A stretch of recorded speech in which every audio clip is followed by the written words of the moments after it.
Hello, welcome back to my channel. నేను మీ శారదానని. వాళ్ళ మీకు ఊతప్పం చేసి చూపిస్తున్నా అండి. అండ్ దోశ కూడా వేసి చూపిస్తా.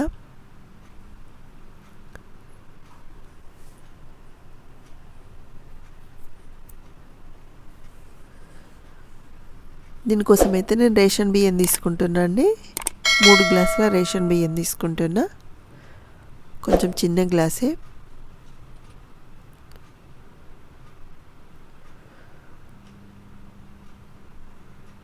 తర్వాత గ్లాస్న్నర మినపప్పు అండి. గ్లాస్ పావు కూడా పోసుకోవచ్చు. తర్వాత ఒక పావు కప్పు అనుకోండి శనగపప్పు. అలాగే మెంతులు ఒక 10 దాకా వేసేసుకోవాలి. అలాగే ఒక హాఫ్ కప్పు అటుకులు. పేపర్ అటుకులు అయినా వేసుకోవచ్చు, మీడియం అటుకులు అయినా వేసుకోవచ్చు. నేనైతే మీడియం అటుకులు వేసేసుకున్నా. ఇలా అన్నీ వేసేసుకొని ఒక 2 టైమ్స్ వాష్ చేసుకోవాలి.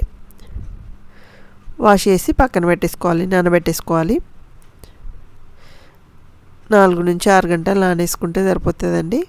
ఇలా నానిన తర్వాత మిక్సీ పట్టేసుకోవాలి. నేను మిక్సీ పట్టడం అయితే చూపెట్టట్లేదు. ఇలా పట్టేసుకొని పులియబెట్టేసుకోవాలి ఓవర్ నైట్. ఇలా పులిసిన తర్వాత మీకు కావాలనుకుంటే కొంచెం పిండి తీసేసి పక్కకు పెట్టేసుకోవచ్చు, లేకపోతే మొత్తం చేసేసుకోవచ్చు. టేస్ట్కి సరిపడా సాల్ట్ వేసేసుకోవాలి. నేనైతే వంట సోడా ఏం వేసుకోవట్లేదండి. ఒకవేళ వాటర్ అవసరమైతే కొన్ని వాటర్ యాడ్ చేసుకోవాలి. తర్వాత ప్యాన్ పెట్టేసుకొని కొంచెం ఆయిల్ అప్లై చేసేసుకొని ఊతప్పం వేస్తున్నా అండి. ఇప్పుడైతే ఒక 2 గడ్డల పిండి వేసేసుకొని కొంచెం స్ప్రెడ్ చేసుకోవాలి, ఎక్కువ వేసుకోవద్దు. కొంచెం మందంగానే ఉండాలి. ఇది చాలా సాఫ్ట్గా చాలా బాగుంటాయి.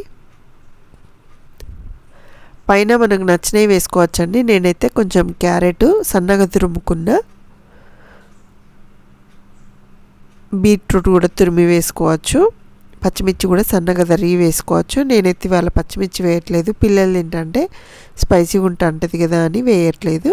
పెద్దవాళ్ళు తింటే మట్టుకు పచ్చిమిర్చి కూడా వేసుకోవచ్చు. అలాగే ఉల్లిపాయలు సన్నగా తరిగి వేసుకోవాలి. కొంచెం కొత్తిమీర కూడా సన్నగా తరిగి వేసేసుకోవాలి.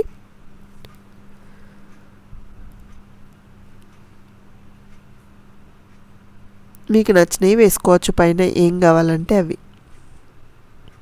ఏం లేకపోతే సింపుల్గా ఆనియన్ కొత్తిమీర కూడా వేసేసుకోవచ్చు.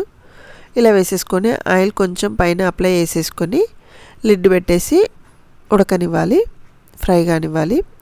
ఒక 10 నిమిషాలన్నా ఫ్రై చేసుకోవాలి.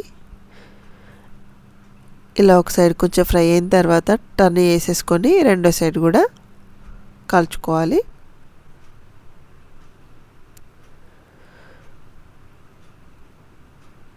అటు సైడ్ కూడా ఒక 3-4 మినిట్స్ అన్న ఫ్రై చేసుకోవాలి.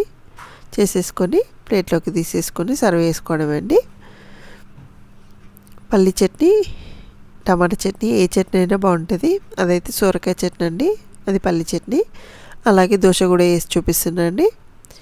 దోశ వేసుకునేటప్పుడు ఇదే పిండిలోకి ఇది కూడా క్రిస్పీగా ఉంటుందండి. ఇంకా క్రిస్పీగా కావాలి,